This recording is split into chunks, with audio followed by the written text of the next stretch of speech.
আগের বারের মতন এইবারেও আমার গাছে কিছু সবেদা হয়েছে, ওই 5-6টা মতন সবেদা ধরেছে।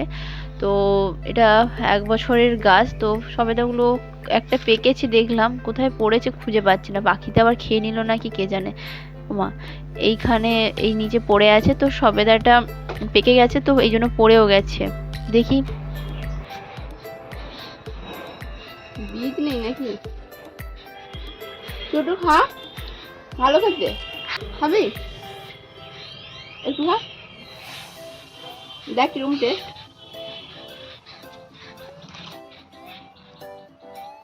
কেমন খেতে? খা খা খা। তো আগের বারে আমি বোনকে দিয়ে তুলেছিলাম, এবারে ভাইকে দিয়ে তোলাবো, কিন্তু সে বলে আমি সবেদা খাই না। বাবা, সবেদা কেউ খায় না। যাই হোক, এটা আমি আমার বোনের জন্য নিয়ে যাব। একটাই পেকেছিল, আরও গাছে আছে, কবে পাখি পাখিতে যা উৎপাত করছে, কখন না কখন খেয়ে শেষ করে দেয়। যাই হোক, ওরাও খাক, কোনো সমস্যা নেই। তো আজকের ভিডিওটা এখানেই শেষ করছি, বাই।